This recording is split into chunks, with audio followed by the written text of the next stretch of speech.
2 ദിവസങ്ങളായി നടക്കുന്ന Balasangham happiness festival leaders summer ക്യാമ്പിന്റെ ഉദ്ഘാടനം സംഘാടക സമിതി ചെയർമാനും വലപ്പാട് ഗ്രാമപഞ്ചായത്ത് പ്രസിഡന്റുമായ മോഹനൻ നിർവഹിച്ചു. വികസന standing committee chairman PS Shajith അധ്യക്ഷനായി. സംഘാടക സമിതി convener TN Udayakumar, Valappad local committee secretary Rajeesha Shivaji, Edamuttam local committee secretary PA Ramadas, വലപ്പാട് ഗ്രാമപഞ്ചായത്ത് vice president Geli Shaji, Balasangham area secretary Fathima Sanam, TS Madhusudanan, Mahila association മേഖലാ secretary Shailaja Jayalal, Balasangham area coordinator AM Dilshad, BP Saal, PB Kannan, Kala എന്നിവർ സംസാരിച്ചു.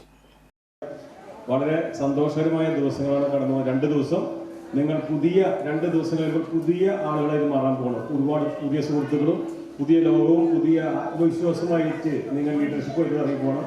യുക്തിബോധത്തിന്റെയും ശാസ്ത്രചിന്തയുടെയുമായുള്ള പുതിയ തലത്തിലേക്ക് നിങ്ങൾ ഉയരാൻ പോവുകയാണ്. അതുകൊണ്ട് വളരെ സന്തോഷപൂർവ്വം അഭിമാനപൂർവ്വം ഈ ക്യാമ്പിന്റെ ആദ്യ ദിനം ഉദ്ഘാടനം ചെയ്ത് അറിയിച്ചുകൊണ്ട് ഞാൻ വാക്കുചുരുക്കുന്നു. നമ്മള് ആദ്യത്തെ ഒരു വെൽക്കം ഗെയിം എന്ന രീതിയിൽ നമ്മുടെ ബലൂൺ ഗെയിം നമ്മൾ കളിച്ചല്ലേ.